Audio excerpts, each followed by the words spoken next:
If you are still trading time for money in an AI economy, you aren't just behind. You are actively being replaced. Welcome to AI Market Mint. Turn AI into income. Turn knowledge into freedom. Your digital HQ for smart wealth creation. Picture this. You're walking through the downtown core of any major tech hub right now. You see a guy step out of a sleek, leased European luxury SUV. Right. He's wearing flawless, like $600 designer sneakers. His watch is catching the light just right. He is projecting absolute, undeniable success. But if you were to actually look at his balance sheet, his net worth is entirely negative. It's a completely jarring visual paradox. I mean, you are looking at the aesthetic of wealth, but it's completely masking a reality of debt. Yeah. And today we are pulling apart exactly why this phenomenon, this performance of wealth, keeps high-income earners technically broke. Because with AI actively threatening specialized jobs, playing the status game isn't just a foolish habit anymore. It's a literal recipe for bankruptcy. Exactly. Our mission today is to decode the mechanics of stealth wealth. We're going to explore the systemic traps that are engineered to take your money and show you how to build the actual engine, not just the exhaust. The contrast is pretty stark when you compare that guy in the luxury SUV to the stealth wealth operator. I see this archetype in the industry all the time. It's the neighbor who drives a 2010 Honda with peeling paint. Yeah. To anyone walking by, he looks like he's barely scraping by, but the reality is he quietly owns the entire apartment complex that the SUV driver is renting from. Which perfectly illustrates the two vastly different games happening on the exact same street. Like people trying to look rich by depreciating status symbols, actually rich people buy cash-flowing assets. Precisely. But I have to play bad cop here and challenge this premise right out of the gate. In a hyper-competitive economy, perception is reality, isn't it? Well, people think it is. Right. But if a high-end consultant pulls up to a client meeting in a peeling 2010 Honda, the client assumes he's failing and won't pay his premium rates. Isn't looking rich sometimes a mathematically necessary business expense? That is exactly the justification most high earners use, and it is a massive psychological trap. Yeah. There's a strict mechanical difference between strategic business reinvestment and just, ego-driven lifestyle inflation. Yeah, right. Buying a clean, reliable, unremarkable car and wearing well-fitted, unbranded clothes that fulfills the professional requirement without draining your capital.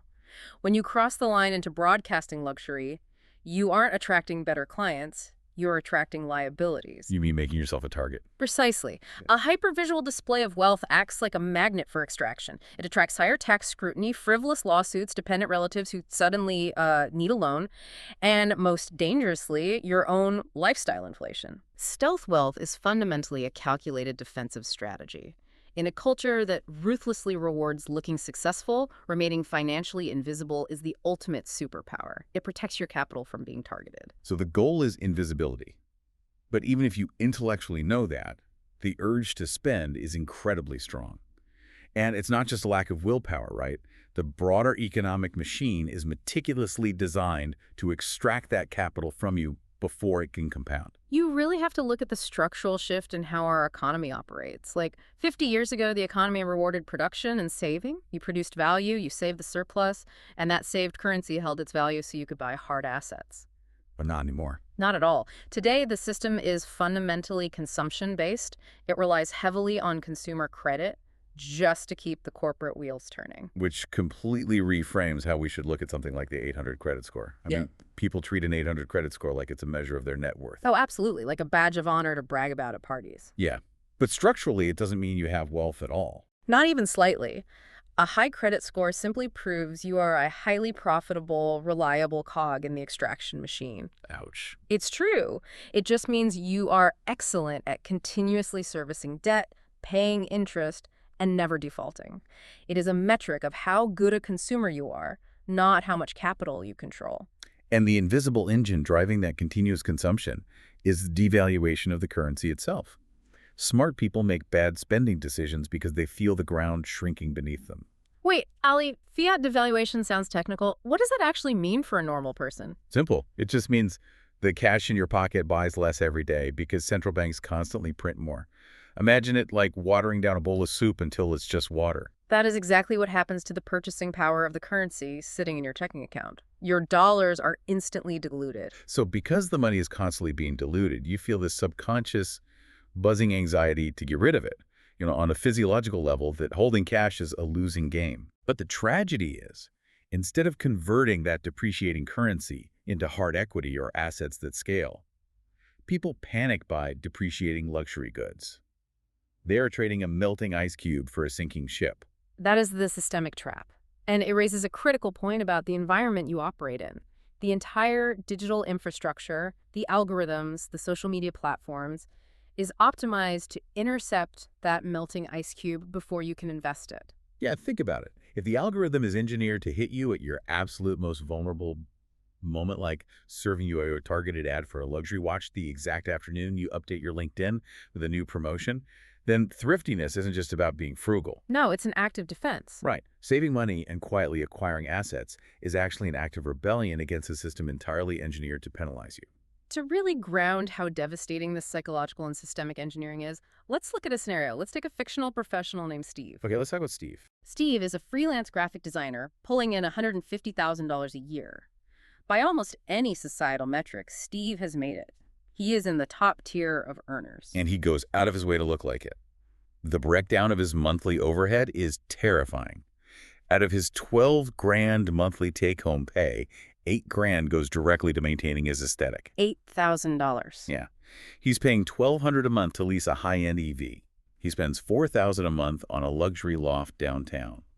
The rest bleeds out into designer clothes, expensive dinners, and just, the maintenance of his social media image. And the crucial detail here is his balance sheet. Despite pushing $150,000 through his accounts every year, Steve has zero equity in the car. He has zero equity in the apartment. Nothing. He owns nothing but the clothes, which have essentially zero resale value. And he justifies all of this massive fixed overhead with the exact argument we discussed earlier. It's an investment in my personal brand.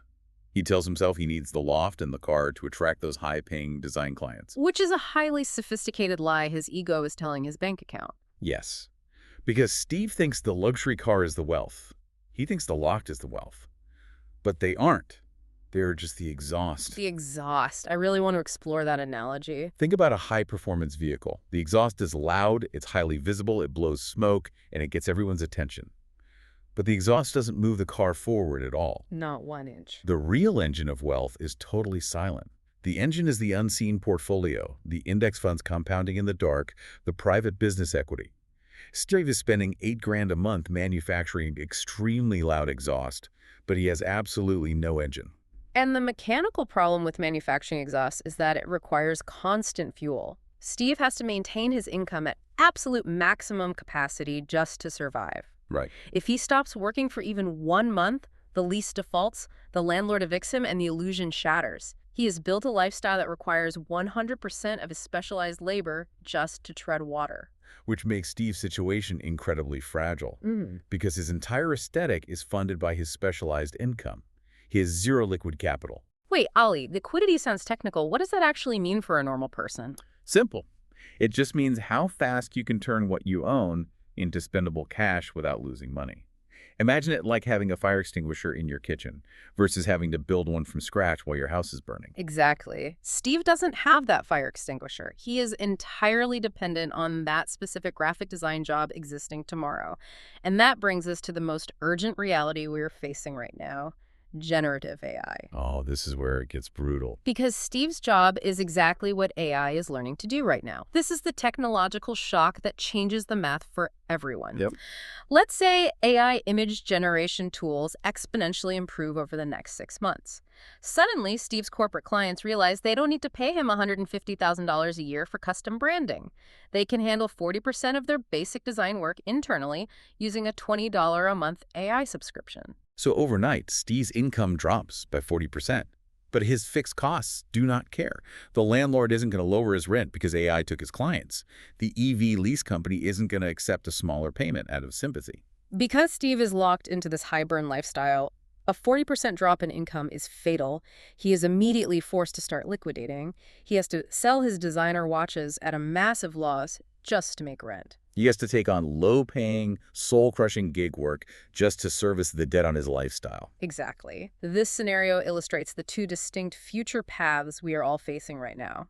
Path A and Path B. Path A being the flashy spender, the Steve model, and path B being the stealth wealth operator. Path A is fundamentally vulnerable. If your primary asset is your high salary and AI comes for your specialized role, you have no capital defense. You are completely exposed. But path B, the stealth wealth operator, is actually anti-fragile. Think about your own workflow. If AI can do 40% of your job tomorrow, but your lifestyle overhead only requires 30% of your current salary because you live quietly, a drop in income isn't a crisis. It's a pivot point. You have the liquid capital to adapt. You can actually buy the very AI tools that are disrupting your field, automate the work yourself, and scale a new business invisibly. The core takeaway here is that the margin for error has fundamentally vanished. In previous decades, you could make terrible financial mistakes in your 20s or 30s. Oh, yeah. Buy the stupid car, rack up the credit cards. Right. And you could eventually out-earn your mistakes by working longer hours or getting a few promotions. The sheer value of human labor could bail you out of bad financial decisions. But the AI revolution means you can no longer guarantee that your specialized labor will outpace your bad financial habits. If AI caps your earning potential, you cannot out-earn a bad balance sheet. Which means understanding the unforgiving mathematics of wealth is no longer optional. It's survival. And we need to look at the brutal math that the flashy spenders completely ignore. Wait, Ali, capital allocation sounds technical. What does that actually mean for a normal person? Simple. It just means choosing exactly where to put your money so it multiplies. Imagine it like planting seeds to grow an orchard, rather than just roasting and eating those seeds today. Capital allocation is the mechanical process of directing your surplus currency into vehicles that multiply it rather than vehicles that consume it. Let's look at a $10,000 bonus scenario that perfectly illustrates the divergent math here. Let's do it. Imagine two colleagues, Rahul and Sarah, who both receive a $10,000 bonus. Rahul takes his 10 grand and immediately buys a luxury watch. He posts it online, gets his dopamine hit from the likes, and wears it to the office. But let's look at the mechanics of that purchase. First, that watch immediately depreciates. In a year, it drops to 6 grand in secondary market value. Right. Second, it requires expensive, specialized servicing every few years. Rahul is actively bleeding money to maintain a status symbol. Now look at Sarah. Sarah takes her $10,000 bonus and allocates it into an automated S&P 500 index fund. Or maybe she deploys it to spin up an automated AI micro business. Essentially, using software to run a lead generation service with almost zero overhead. Exactly. And she tells absolutely nobody. Silence is the strategy. At a conservative 10% historical return in the market, in 10 years, Sarah's $10,000 compounds to nearly $26,000. But the gap between Rahul and Sarah is actually much wider than just missed compound interest. The flashy spender is fighting a brutal three-front war of bad capital allocation. This three-front war concept is fascinating, and it's ruthless. Let's break down exactly how this destroys wealth. Front one is the inflation drag we talked about. Your cash is constantly losing purchasing power. What are the other two fronts? Front two is taxes. When Rahul buys a luxury watch, he is buying it with after-tax dollars.